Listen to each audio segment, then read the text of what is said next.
Dzisiaj zabieramy Was do serca zimowej Swanetii, jednej z najbardziej surowych i magicznych krain Kaukazu. Zimą Mestia i Użguli stają się trudniej dostępne, ale jednocześnie jeszcze bardziej majestatyczne. Tu czas płynie inaczej, a góry robią wszystko, by pokazać swoją potęgę. W tym odcinku ruszamy na skiturową wyprawę po wyjątkowych zboczach Swanetii. Wśród średniowiecznych wież, stromych żlebów, niezliczonej ilości krów i niesamowitej gościnności lokalnych Swanów. Czy da się tu dotrzeć zimą? Jak wygląda życie w jednym z najwyżej położonych zamieszkanych miejsc w Europie, czyli Użguli? I czy warto targać narty na koniec świata? Zapaszcie herbatę albo czacze i ruszajcie z nami w białą przestrzeń Kaukazu.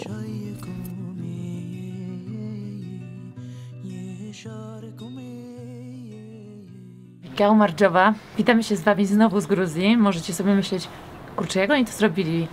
Pierwszy rok z Gruzji, potem cała Japonia i znowu Gruzja. Jak to w ogóle wyszło? Tak wyszło, że w Gruzji jesteśmy już w tym roku drugi raz.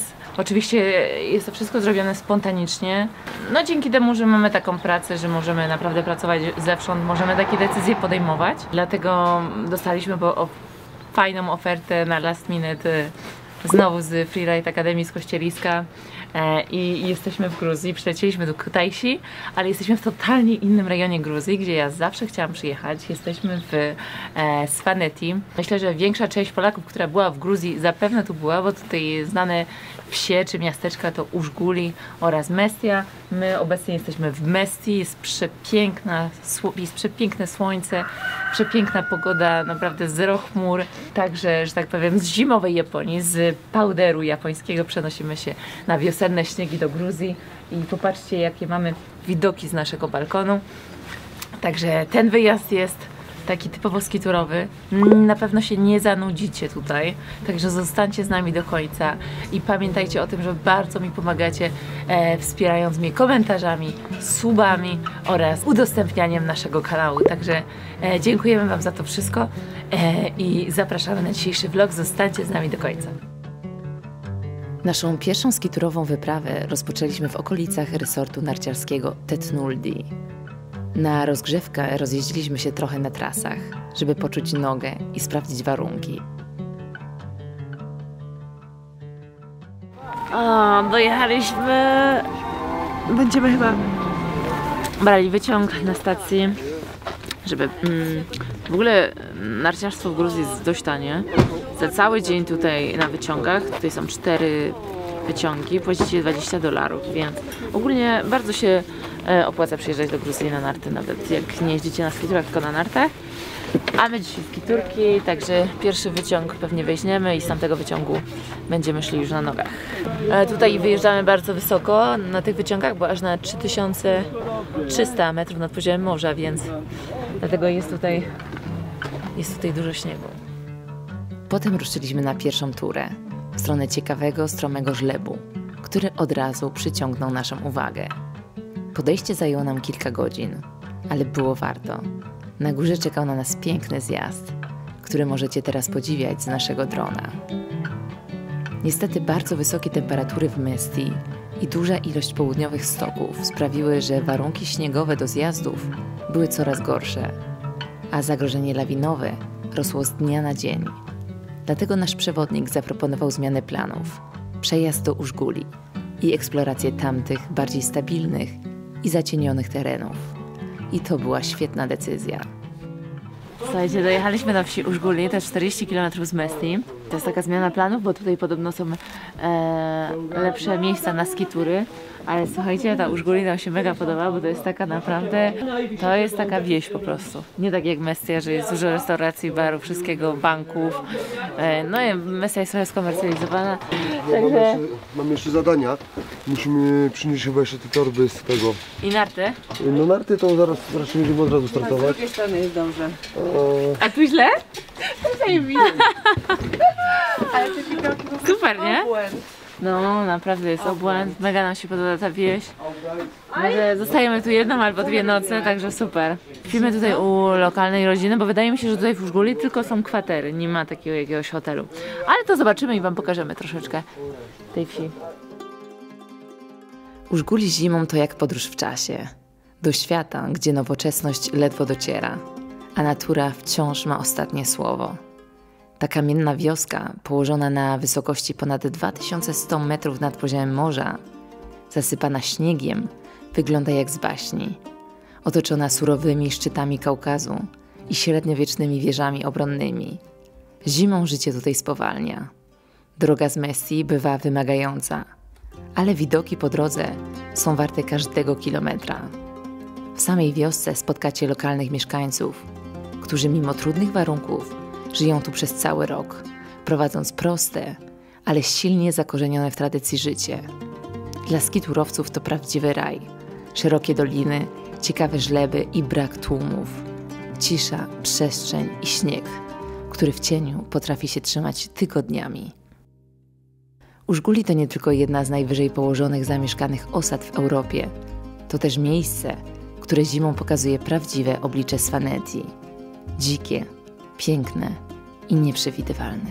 Tutaj, gdzie jesteśmy w Użguli, to jest takie miejsce, które składa się z 5 osad, z 5 takich wsi malutkich. I my tu jesteśmy w jednej z nich, tak naprawdę w pierwszej. I po prostu tu jest naprawdę kompletna wieś. Nie ma praktycznie nic. Jest nasz guest house. Są tutaj te wieże obserwacyjne, które służyły też, jak tutaj było bardzo powszechne to prawo zemsty. Teraz one są bardziej już tylko jako zabytek. No i tak jak widzicie, my przechodzimy ze skiturów i musimy tutaj przejść ten teren z krowami. Także ja uwielbiam ten klimat, bo już dawno się nie czułam tak swojsko w takim miejscu, naprawdę. Idziemy teraz szukać, gdzie możemy się napić kawki, bo chyba w tej osadzie troszeczkę wyżej bardzo możliwe, że tam są jakieś kawiarnie, że tam jest bardziej, że tak powiem, rozwinięte miejsce dla turystów. Także zobaczymy, jak tam jest. Spacerując po Svaneti, trudno nie zauważyć tych charakterystycznych kamiennych wież. Wąskich, wysokich, trochę jak z filmu fantazji. Są wszędzie. W Mesti, Użguli i wielu innych wioskach. Te wieże budowano setki lat temu. Nie dla ozdoby, ale z bardzo konkretnego powodu. Svanetia przez wieki była odizolowana od reszty kraju. Nie było silnej władzy, sądów ani policji, więc ludzie rozwiązywali spory na własną rękę. Tak narodziło się coś, co dziś nazywamy prawem zemsty. Jeśli ktoś zabił członka twojej rodziny, obowiązkiem było pomścić jego śmierć. To prowadziło czasem do wielopokoleniowych konfliktów między rodami. Właśnie dlatego budowano te wieże, żeby w razie zagrożenia cała rodzina mogła się w nich schronić i przetrwać oblężenie. Dziś nikt się już w nich nie barykaduje, ale wieże dalej stoją jako symbol siły, historii i niezwykłej tożsamości Svanów. Polacy przyjeżdżając do Gruzji zazwyczaj jadą tutaj do Mesty, także nawet wy na Instagramie pisaliście mi, że znacie Mesty i w ogóle super. Także myślę, że to miejsce, w ogóle Svanetia jest bardzo znana wśród Polaków. Także pewnie niektórzy z was wiedzą lepiej niż ja. Dla nas jest to pierwszy raz tutaj, nie pierwszy raz w Gruzji, bo dla mnie to już jest 3. raz w Gruzji, ale pierwszy raz w Svaneti. No, ale tutaj w Użguli, co jest 40 km od Svaneti, myślę, że tutaj bardziej wszystko tętni życiem właśnie w ciągu wakacji, jak tu jest o wiele więcej turystów, bo teraz jesteśmy, no jest marzec, więc na razie tylko widzimy samych skiturowców praktycznie. W Mesti było o wiele więcej turystów, co tutaj po prostu przyjechali zwiedzać, a nie na skitury. Następnie pojechaliśmy do wyżej położonej osady o nazwie Dżybiani, jednej z części Użguli, gdzie mieliśmy umówione spotkanie z naszym kierowcą. Okazało się, że ma tam rodzinę, a my trafiliśmy akurat na małe, lokalne świętowanie. Ciepło, domowa czacza i niesamowita gościnność. Klasyczna Svanetia w pełnej krasie. No. What I have in my heart. This place, one of the best places I've ever been. People, country, like, you know, hospitality, the land, the culture. Let it flow. And the cha-cha, yeah, and the cha-cha, bro. And the cha-cha. Of course. Part of the game. Yeah. God So bless there. us all wherever we go. 3, take wine. Kamadżos! To jest nasz ulubiony kierowca, Giorgio. O kurde, A ciacia jest pyszna. Pyszna. delicious. It's so good. Próbujemy, tutaj jest w Swanetti, mają przepyszne, nie mają kacapuri, ale kudauri, czyli taki placek z mięsem. Kubdari, oh la la. Zauri is a ski resort. Kubdari is a dish. Difference, yes. But she was close. Close enough, right? Okej, mały błąd. To jakie maruchy macie. Każdy jest wypracowany, nie?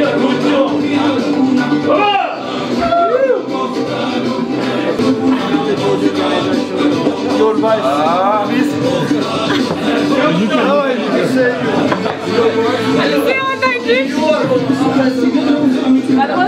No to. A, Szymuś się chyba sam poleje.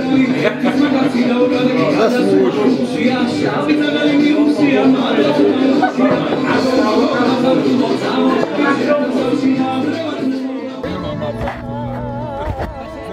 Po świętowaniu pojechaliśmy do naszej osady, gdzie czekała na nas przepyszna supra. This is a Pathfinder. Xterra?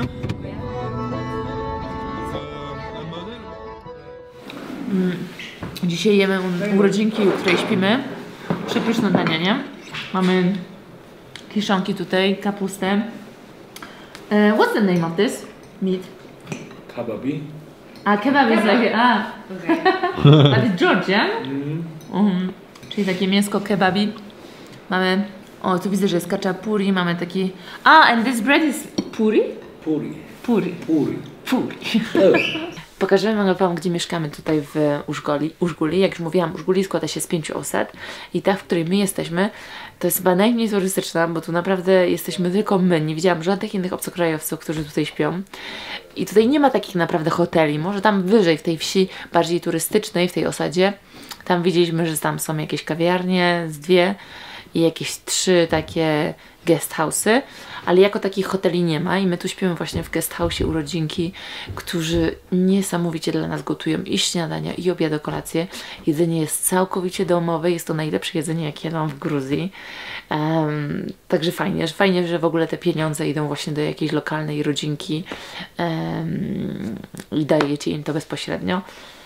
Pokój jest całkowicie naprawdę podstawowy, ale co jest fajne, tutaj w Swanetti podobno, tak słyszałam, że jest w ogóle prąd za darmo mają tutaj mieszkańcy.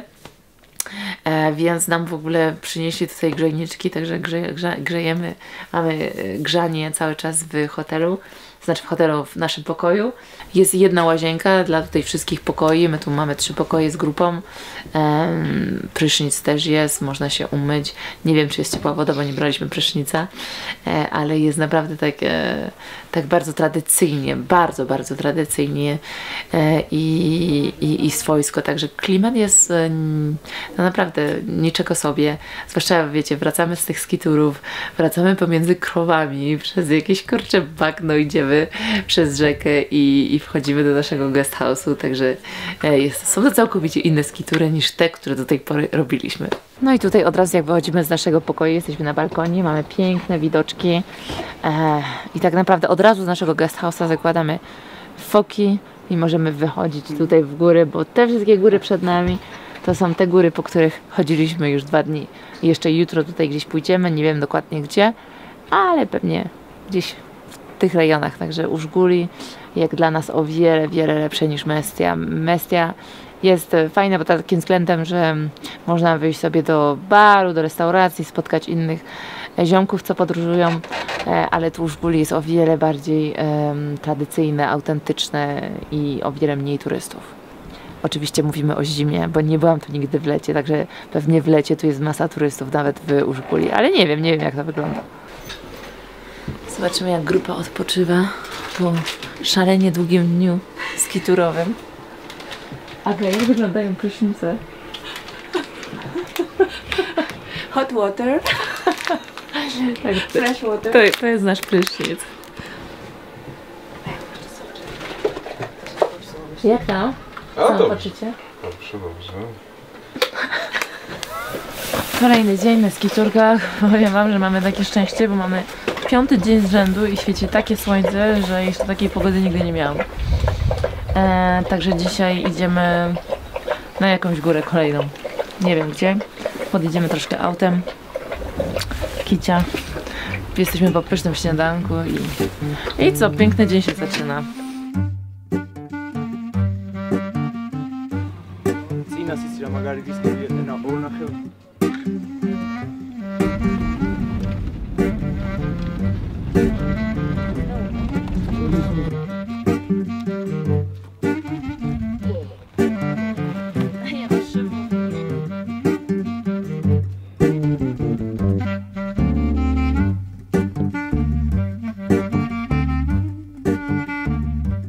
Hej kapitan, ty zapierdalasz dzisiaj, o? Jeden dzień bez czacie i... You're a new man.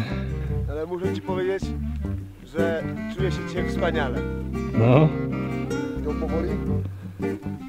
no tak. Mamy czas. Jesteśmy na kolejnym szczycie, to już w sumie 5. dzień naszego pobytu w Gruzji. 5. dzień na nartach, na skiturach, także dzisiaj już troszeczkę ja odczuwam, co odczuwam? No takie lekkie zmęczenie ciała ogólnie. Ale jesteśmy na szczycie, który się nazywa La Maria, 2950 metrów nad poziomem morza. Także to, co jest piękne tutaj, że naprawdę wioska Użguli jest położona na 2100 metrów nad poziomem morza i idziecie prosto ze wsi do góry, macie już śnieg i od razu robicie te 900 metrów czy 800 metrów, mieliśmy dzisiaj 850 metrów w górę i jesteście na szczycie. Nie ma żadnego podchodzenia takiego na przykład jak jest w Zakopanem czy na Słowacji. Tu po prostu z wioski na foki i do góry. Mamy 2 speedboardzistów, 1 przewodnik, 1 nóż. Konrad. Tak jest. Z miasta Warszawa. Stołecznego Warszawy. Widzicie, nawet warszawianki umieją jeździć. O, ja mieszkam koło lodowca Szczęśliwice, chcę powiedzieć. To tego nie, o tym nie Widzę z okna jak śnieżą. I było biało w tym roku. A pojeździłeś to? Nie, to ostatni raz tam jeździłem chyba 10 lat temu, bo to 200 metrów. Okej.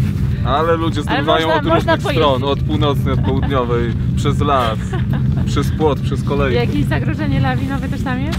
Nie, co najwyżej zagrożenie pijanych ludzi po drodze. To jest O tutaj też, wiesz. O kim mówisz? O kim mówisz? Kapitan! Kapitan nie jest zagrożeniem. Nie wiadomo, co nas może spotkać. Tak smakuje przygoda. Ale całe góry, słuchajcie, dla nas. Niby wszystko wyjeżdżone, bo tu jest naprawdę dużo wyjeżdżonych na tych górach, jak widzicie, także dużo skiturowców. Ale no dzisiaj widzieliśmy tylko jedną ekipę. Tak jest. No Konrad, proszę raport pogodowy z Gruzji. Aż nie mam takiej. Tak, dzisiaj na górze. Mikrofon potrzebny. Na górze dzisiaj świeciło słońcem, że fest. Na dole czacza czekała na szczęście. Więc, ale ogólnie, jak widać, ciepło. Dziewczyny, co? Co tu rodzicie? Odebrałam mowę. Ja jestem zachwycona i odebrałam mi mowę. Nie pokazuj tylko tego mojej Kasi, że ja tak. Ale i tak zobacz. Ja wiem właśnie.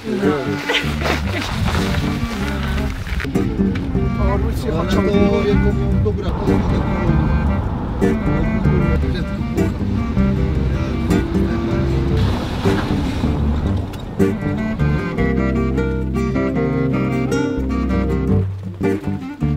Żegnamy się z Użguli, z naszymi krowami, które nas zawsze witały, jak przychodziliśmy ze skiturów.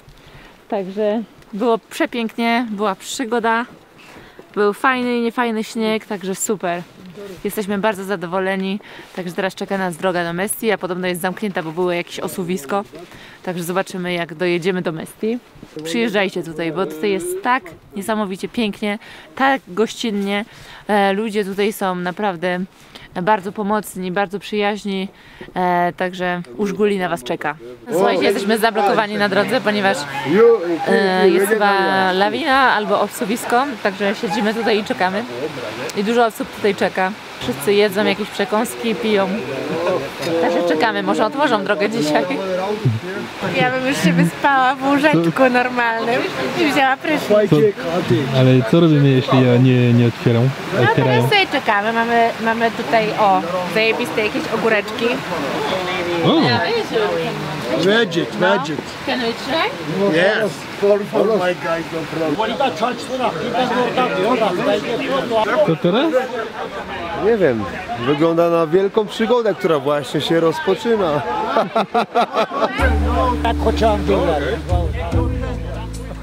Po paru godzinach czekania w końcu otworzyli drogę do Mestii i mogliśmy kontynuować naszą podróż. Wieczorem poszliśmy jeszcze do lokalnego kina na film Dede, poruszający obraz nakręcony właśnie tutaj, w Svaneti, z udziałem lokalnych mieszkańców. Opowiada historię młodej kobiety rozdartej między tradycją a własnymi pragnieniami. W tle motyw prawa zemsty, silnych rodzinnych więzi i życia w górskiej społeczności. To świetne uzupełnienie tego, co sami widzieliśmy i przeżyliśmy. I to już koniec tego vloga. Mam nadzieję, że wam się spodobał. Jeśli tak, zapraszam do subskrybowania kanału i zostawienia komentarza. Do zobaczenia w kolejnym odcinku.